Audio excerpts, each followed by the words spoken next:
बात जम्मू कश्मीर की करें तो जिस तरह से कोरोना महामारी के बीच जो भी त्योहार मनाए जाते हैं उनको लेकर गाइडलाइंस आती है और ऐसे भी सुरक्षा के इंतजाम पुख्ता करने के लिए तमाम निर्देश जारी किए जाते हैं। इसी की बात जो है सामने आ रही है मुहर्रम उल हराम की, जिसके जुलूस की जो है फिलहाल तैयारियां तेज हो चुकी हैं। जो समय सीमा है फिलहाल उसके भी पूरी चीजें उसके बारे में बताई जा रही है और 6 तारीख से लेकर 25 तारीख तक जो है वो समय दिया गया है जिसमें वो जुलूस निकाल सकते हैं और डिवकॉम कश्मीर ने भी जो है आदेश जारी कर दिए हैं और विभिन्न इलाकों में जुलूस निकालने के निर्देश जारी हो चुके हैं। अब कह सकते हैं कि सुरक्षा व्यवस्था को देखते हुए और तमाम चीजों का एहतियात बरतते हुए जो जुलूस है उनके निर्देश भी जारी किए गए हैं और जितने भी डीसीज हैं वो इस चीज का निरीक्षण करेंगे और इसी पर तमाम जानकारी लेंगे हम एग्जीक्यूटिव एडिटर इशफाक गौहर से। इशफाक, बताइएगा कि जिस तरह से मुहर्रम उल हराम की बात करें तो सरकार द्वारा जो निर्देश जारी किए गए हैं उसमें और कौन सी चीजें हैं जो आम लोगों के लिए यहां पर जाना सबसे ज्यादा जरूरी है?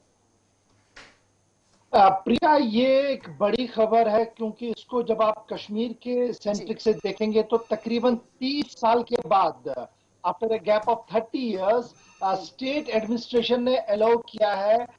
शिया मुहर्रम प्रोसेशन को, यानी जो मुहर्रम का प्रोसेशन निकलता है, जुलूस निकलता है श्रीनगर के अंदर, उसको अलाउ किया है। 2 डेट्स बड़ी इंपॉर्टेंट थी, 8 तारीख और 10 तारीख, यानी 10 मुहर्रम और 8 मुहर्रम जो इस्लामिक कैलेंडर। जी जी, लगता है तकनीक जी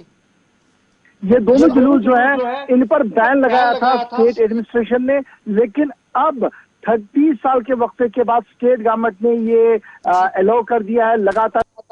जो शिया लीडर्स है उनके साथ हुई है और उस कंसल्टेशन के फौरन बाद अब ये डिसीजन लिया गया है कि 8 मुहर्रम और 10 मुहर्रम, 8 मुहर्रम का मतलब जो गुरु बाजार श्रीनगर सिविल लाइंस का एरिया है वहां से डलगेट तक जुलूस जाएगा और 10 मुहर्रम का आबी गुजर से लाल चौक तक जुलूस आएगा। छोटा सा ही पैच है लेकिन क्लियर जरूर कर दिया गया है और लगातार ये कंसल्टेशन चल रही थी। इसमें ऑनरेबल हाईकोर्ट के अंदर भी बहुत सालों तक केस चला, हाईकोर्ट ने भी अपनी इंटरवेंस दी थी, लेकिन फाइनली जो पिछले कई दिनों से कंटिन्यूअस एफर्ट चल रही थी शिया एसोसिएशन और दीगर लोगों के बीच में, उसका यह नतीजा है कि 30 साल के बीच, यानी जो 30 साल का वक्फा था वो खत्म हो गया और अब स्टेट एडमिनिस्ट्रेशन ने अलाउ किया। लेकिन इसके जब ये अलाउ किया गया है तो डू एंड डोंट्स की एक लंबी फहरिस्त भी दे दी गई है, क्योंकि कोरोना प्रोटोकॉल का पालन करना होगा और स्पेसिफिक गैदरिंग के हवाले से कहा गया है और सिक्योरिटी और इंटेलिजेंस एजेंसी को कोऑर्डिनेट करने के लिए कहा गया था। तो इस तरीके से 30 साल के बाद श्रीनगर शहर के अंदर ये जो 2 बड़े जुलूस निकलते थे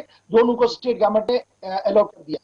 जी बिल्कुल, आपने जिस तरह का कहा कि 30 साल के बाद जो है परमिशन मिली है, तो कितनी बड़ी बात है उन लोगों के लिए जो एक लंबे समय से इंतजार कर रहे थे, आखिरकार उनका इंतजार जो है वो खत्म हो गया। अब बिल्कुल प्रिया, अगर आप देखेंगे जो शिया कम्युनिटी है वो ये जुलूस निकालते थे और पुलिस ने बाद में लाठीचार्ज करना पड़ता था, टीयर गैस शेलिंग करनी पड़ती थी और दर्जनों लोगों की गिरफ्तारियां होती थी। लाल चौक के आसपास सेक्शन 144 इंपोज किया जाता था, बैरिकेडिंग खड़ी हो जाती थी, लेकिन उसके बावजूद भी एक छोटे से तादाद में ही लोग लेकिन आते थे और वो मातमी जुलूस निकालने की कोशिश करते थे और पुलिस उन्हें गिरफ्तार करती थी। लेकिन अब 30 साल के बाद एक रिलीफ जरूर उन लोगों को मिलेगा जो इस प्रोसेशन का हिस्सा बनना चाहते हैं, जो पुरअमन तौर पर ये जुलूस निकालना चाहते थे। और इसका वेलकम न सिर्फ शिया तबके से जो लोग हैं, जो शिया कम्युनिटी के लोग हैं उन्होंने किया है, बल्कि सुन्नी फैटर्निटी भी जो कश्मीर घाटी की है उन्होंने भी इसका वेलकम किया और कहा कि जरूरत इस चीज की है कि हर एक को मजहबी आजादी हो और अगर ये जुलूस भी निकलता है इसके लिए भी कोशिशें जो है वो और ज्यादा होनी चाहिए और अच्छे से निकलना चाहिए। हमने देखा कि श्रीनगर के अंदर ऑलरेडी डाउनटाउन का जो एरिया है, जहां पर जडीबल का इलाका है, हसनाबाद का इलाका है,